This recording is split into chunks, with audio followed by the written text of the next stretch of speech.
Speaking on the subject of text messages, in this day and age, we're too grown and too old, to be trying to build relationships over an electronic device. As women and as queens, if we plan on having better relationships and strengthening our relationships, because the enemy with women, he does start with our relationships because we're always looking for one.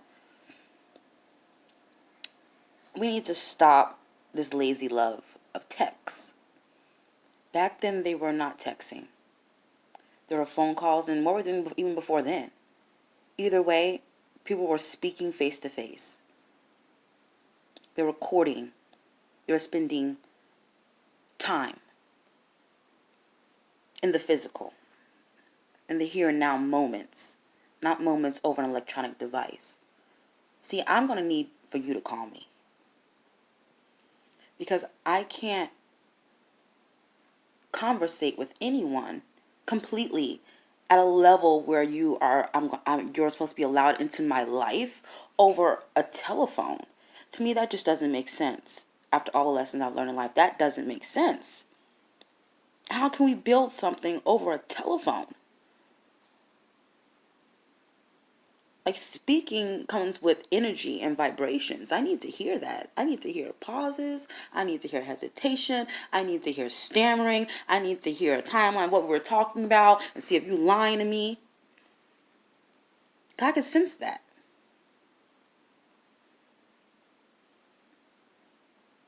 When you first approached me, because more than likely it was the men who approached you, we conversated.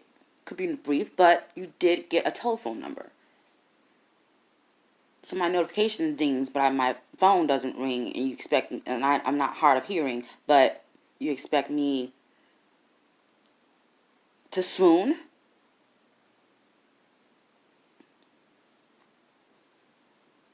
Oh, he must really like me. 'Cause you ding my phone? No, call me up. I got the time. 'Cause you want some time. Then I don't got the time to respond to a WYD when you can't even spell it out for me. I don't got the time to respond to your three-worded letters or your goddamn emoticons either. I don't got that time either. Okay? You can't spell what are you doing? Are you even literate? So how do you even have a heart? How can I even tell you have a heart if you can't spell what are you doing? So you're trying to get to my heart and me to yours, but but you can't spell? Bet you can spell pussy though. Booty. Why? If you really cared about what I was doing at that given time, you would have called me up to hear my angelic voice that you evidently want to hear in person for a long-term relationship.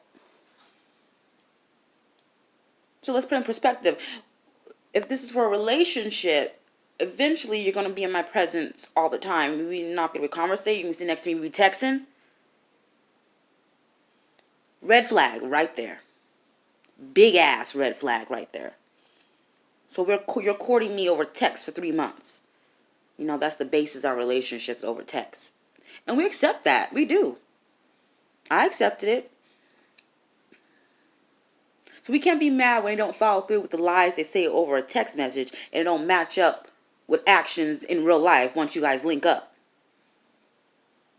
Because I didn't hear your tone in those texts. You told me some stuff. I added some things to it because I had assumptions because you wasn't being straightforward on the text. And I'm a woman. I'm going to add my own 2 cents because that's our life force, is to speak. So for us to allow men to text us, to get to know us, is against how we are as a woman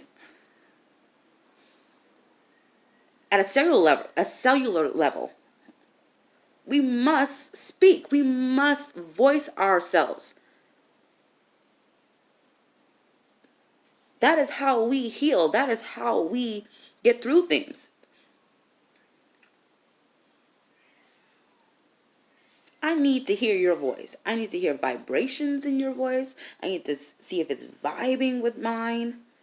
I can't vibe with you over text. Because you can still mix vibes over text.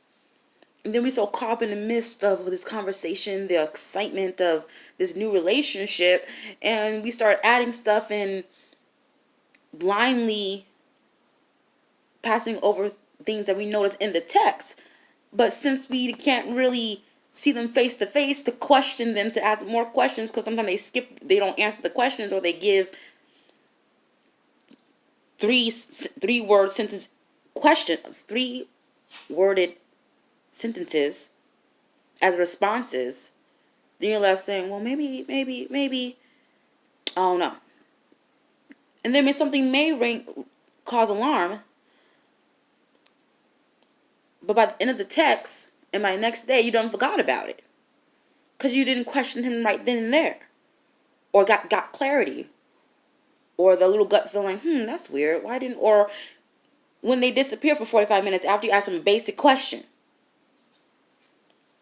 We come back, oh, I had to run to the store. Yeah, my phone had died. And since we really don't know, because we weren't there, and we weren't on the phone and hearing no background vocals or background noise or what's going on in the background, not really ear hustling, but to see what's really going on, we're going to have to take their word for it. To not an insecure woman like, well, I don't want to make it seem like I'm needy, or, I'm in this business. I want to be in your business because you're in my business. Obviously, you want to get in my business. So, I'm going to need you to call me up. But I also don't want calculated scheduled calls.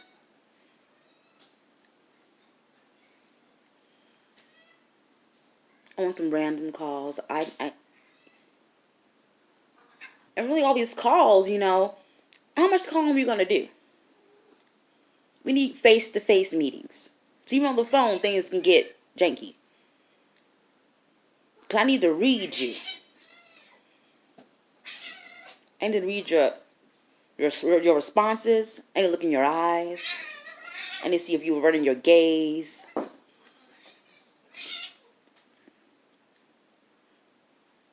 We need to know ourselves as women and know that to find a good man, we're gonna have to be in their presence, especially in the beginning relationship when it comes to speaking, since we must voice our problems, and that's the problem of a woman right now.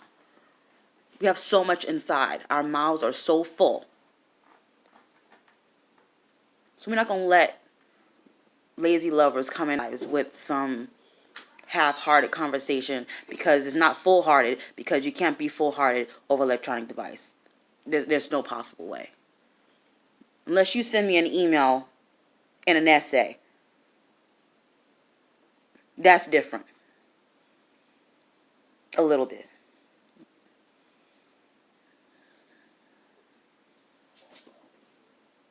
Because I'm long-winded. I explain myself thoroughly.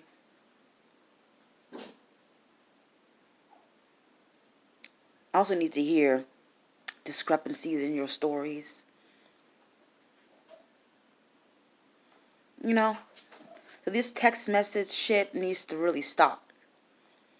Don't text me at all. I feel if they want our telephone numbers, do not text me. Leave me a voicemail. If I don't answer, I will get back to you. That shows effort on both parts. Look at that. Would you assume we're that easy, that we're that complacent with a text message? We shouldn't be. So I see you taking the time to call me, and I miss your phone call,